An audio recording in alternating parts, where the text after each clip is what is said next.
sei, tá surrado, meu boleto já venceu, a coisa tá difícil, eu sei. Mas eu vou te dar outra chance. Viçosa, você acredita em milagres? Gosto quando a gente não combina, é espontâneo. Eu sempre fui um cara muito avesso a milagres. Sempre fui um cara muito resistente. Eu cresci na geração dos programas de TV que o homem botava a mão lá e expulsava o demônio da mulher, a mulher com as mãos para trás começava a mudar a voz.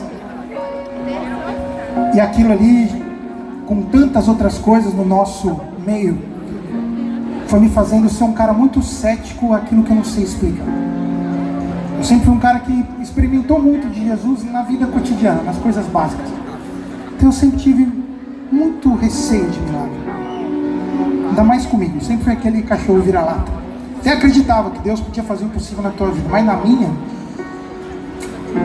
não, porque quem sou eu? Lá em Araraquara, no interior de São Paulo. Até que em 2023 eu vivi o ano mais assustador da minha vida. Esse ano aí do DVD. Um ano que a gente preparou tanta coisa linda, tanta coisa maravilhosa. A gente começou a turnê comemorativa dos 35 anos ali. E além disso a gente preparou esse DVD que vocês assistiram um pouquinho. Só que eu não esperava que logo no começo eu tivesse uma notícia assustadora. Ao voltar de alguns shows ao sul do país, eu descobri um problema na minha garganta. A princípio era algo tratável, mas os dias, as semanas foram passando e aquilo que era um sustinho virou um pesadelo. Já não tinha mais cura na medicina para o meu problema. O que eu podia fazer era seguir com limitações para fazer o que eu mais amo, ou parar e operar. E ainda que eu parasse e operasse, as palavras do médico eram: pode ser que resolva, pode ser que volte. Tá bom, vamos operar. Só que não dava para parar o ano, ainda era março, a gente tinha turnê e tinha DVD para gravar. A gente marcou a cirurgia então para janeiro de 2024, ainda era março de 2023, quando o médico vira para mim e me fala: pega leve até lá. Doutor, eu sou cantor de rock. Como?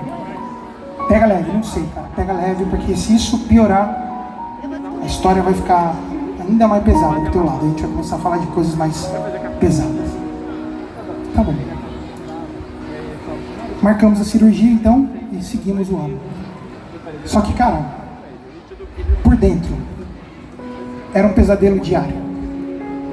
Eu quero te perguntar, você me responda na sua mente, no seu coração.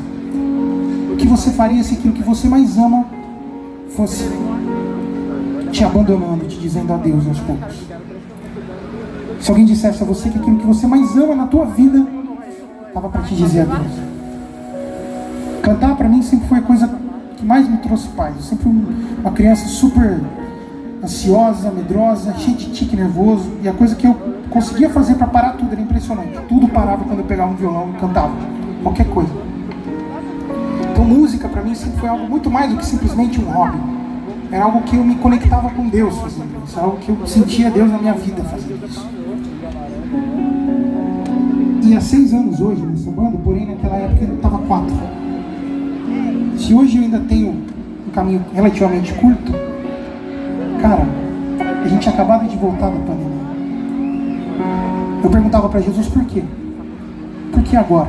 Porque agora que a gente está em estrada, isso está acontecendo comigo.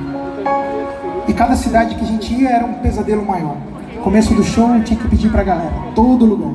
Você imagina só, tinha lugar que a gente pegava no interior do Amazonas, a gente pegava horas e horas de voo, pegava mais horas e horas de busão para o interior, ainda pegava barco, chegava numa ilha, eu tinha que explicar para a galera que precisava deles para cantar. O pessoal esperando a gente o ano inteiro. Eu queria me enfiar no buraco, cara. Eu queria parar ali e chorar em cima do palco. E aos poucos, eu fui perdendo o amor por isso. Isso, cantar, tá aqui em cima do palco, que sempre foi meu maior sonho, virou meu maior fardo. Eu não via a hora de acabar o show e ir para minha casa. Chorar e perguntar mais um pouco para Jesus por quê. E o tempo foi passando, ele não pedia licença. Foi chegando perto do DVD. E chegou o dia da gravação do DVD. Teatro lindo, lotado, cheio de participações especiais. E o Rosa não tinha um cantor. Tinha um projeto de um cantor. Olhando para aquela festa toda, eu estava apavorado. E um padre muito amigo nosso me vê daquele jeito, daquele temor todo, e me chama de lado e fala: "Ups, o que está acontecendo?" Eu viro para ele e falo: "Acabou para mim, padre. O que eu estou fazendo aqui? Minha voz acabou. A festa tá linda, o teatro tá lindo, os rosarianos estão lotando esse lugar. Uma noite que a gente sonhou por anos e anos nessa banda, eu vou estragar tudo." Ele olhou para mim e me disse uma parada que mudou tudo a partir daí. Ele falou: "Então quer dizer que você acha que a sua força vem da tua voz? Quando tá tudo bem é fácil seguir Jesus. É justamente no seu pior que Ele quer te ver de pé, fazendo a diferença. Porque esse mundo tá cheio de gente que já desistiu, porque recebeu uma notícia ruim, casamento acabado, desemprego, dívida, briga, quando não uma doença implacável, terminal.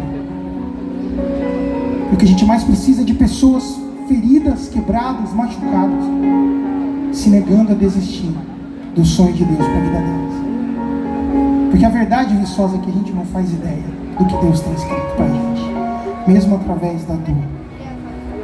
Quando o padre me falou isso, tudo que era temor ainda estava ali num canto, mas deu espaço para começar a entrar um pouco de propósito. Entreguei aquela noite para Jesus e as coisas aconteceram do jeito que podiam acontecer, nas limitações da minha doença. Fomos para casa, tivemos um show, dia seguinte, nem fomos para casa, fomos para o hotel, dia seguinte a gente estava no Mato Grosso fazendo um show, e aquilo ali batendo na minha cabeça, mais ainda, por que assim, por quê, mas começou a vir a outra resposta, depois desse padre, assim: "Seja feita a tua vontade, Senhor." Até que eu parei e rezei mesmo para Jesus, falei: "Senhor, pelo visto é isso então, estou aqui quebrado, a medicina já disse que não tem mais jeito para mim, então faz do que restou o que eu precisar ser, até que o Senhor não precise de mais nada." Entreguei para Ele. Mas teve uma parada estranha que começou a acontecer depois disso. Era setembro, ainda faltavam meses para minha cirurgia, e ao voltar de alguns shows, minha voz misteriosamente estava boa. E aí o vira-lata começou a gritar: "Não é possível." Marquei o médico. Ao chegar nele, diante dele, eu falo: "Doutor, sei que ainda falta 4 meses, mas eu não sei mais o que está acontecendo, estou apavorado, eu estou bem." "Impossível." "Não, doutor, estou bem. Senta aqui." Ele me examinou. Quando ele começa a me examinar, ele olha para mim com a cara assustada, parecia que ele tinha visto um fantasma. Ele fala: "O que você fez?" E eu já desesperado, falei: "Meu Deus, acabei de ferrar tudo." "Não fiz nada, doutor." Ele me perguntou o que eu te perguntei: "Bruno, você acredita em milagres?" Justo para mim, pessoal, eu vira-lata. E antes que eu pudesse responder qualquer coisa, meu olho começou a encher de lágrimas. Ele falou: "É bom você começar, porque eu não sei explicar o que aconteceu aqui. Você está curado."